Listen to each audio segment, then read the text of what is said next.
Listen, I just want to show y'all this cute full cap crochet wig that I made for a new client.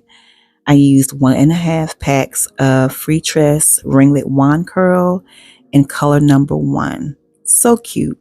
And I want to show you how I did it. Of course, you will need a wig block. Here is the cap that I love. We'll talk more about that in a second. These are the 2 latch hooks. I do prefer the smaller one, but I did use both. And here is the hair. First thing we will do is get rid of that lace. We do not need that. I'm not even sure if people are wearing lace crochet wigs, but anyway, let's get rid of that. So what I did was I stitched the cap together. I started about at least half an inch from the front of the cap, stitched to the front, and then I stitched back. I love these caps because you are able to crochet on the entire cap. They have the netting on top of the elastic band, so you can stitch and make your wig as full as you need to along your edges. This hair is super easy to work with and has a nice texture to it. I did separate the hair twice, which gave me 3 pieces from each piece, if that makes sense. My goal was to only use 1.5 packs because my client didn't want the wig to be too full, so I did space the hair out quite a bit. And here's the thing, it's easier to go ahead and space the hair out than to make it full and then have to go back and take hair out if it's too big. So go ahead and make your wig, and then once you're done, you can add more if needed.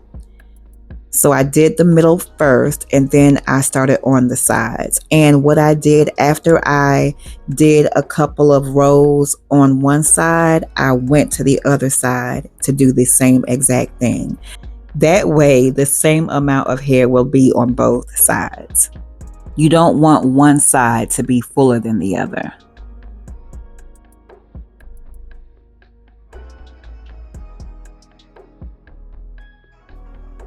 All right, we're getting there.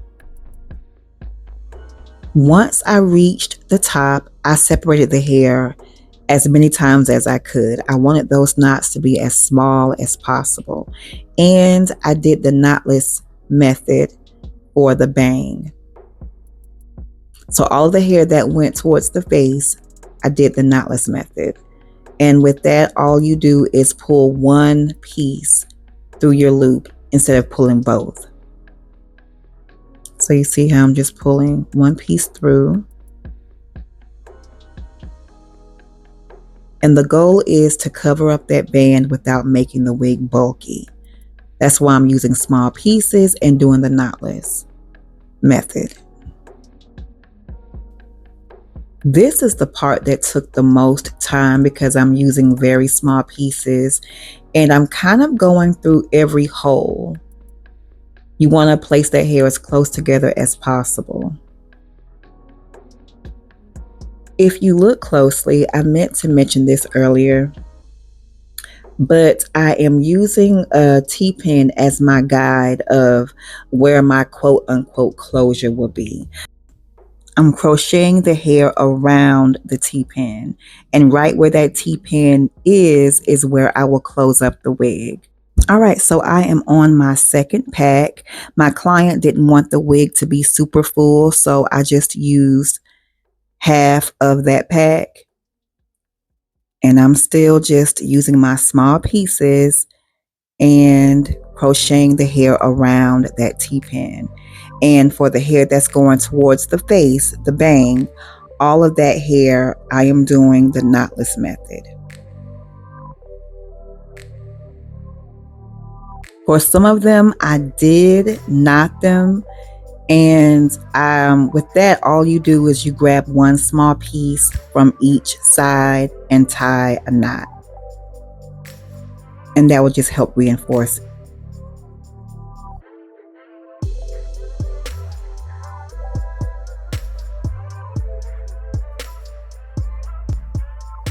And once I reached the top of the wig, I did all knotless.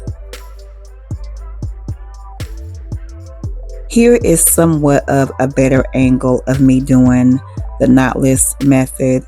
And then mainly I want you to see how I tie a knot.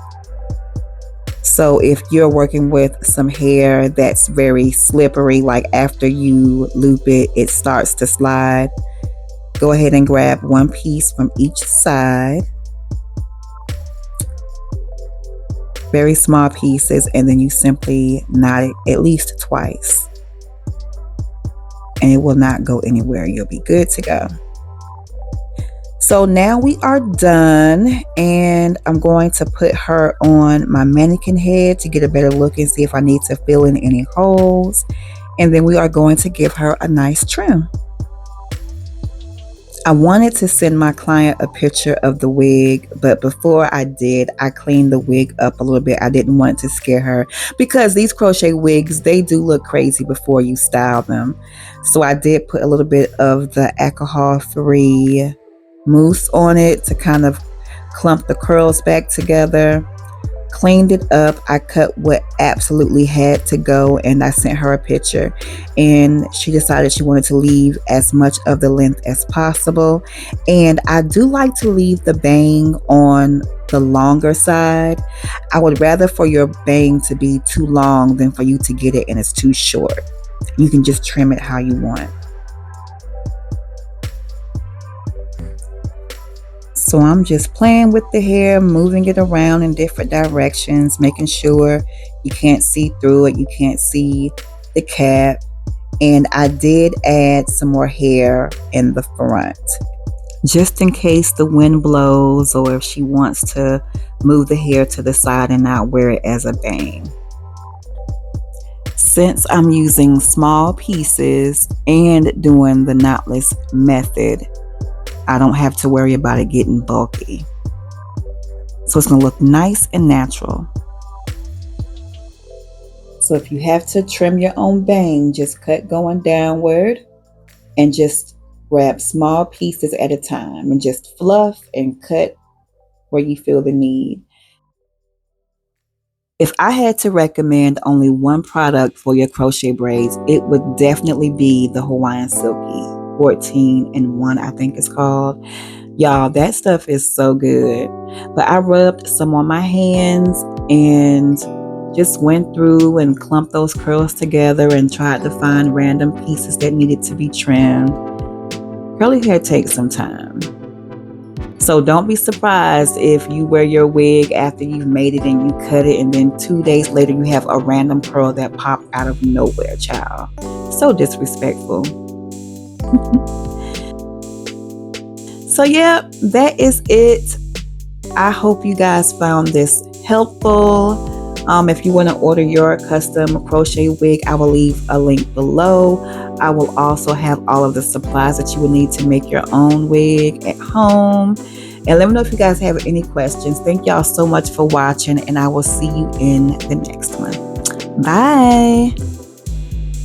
Girl, struggling.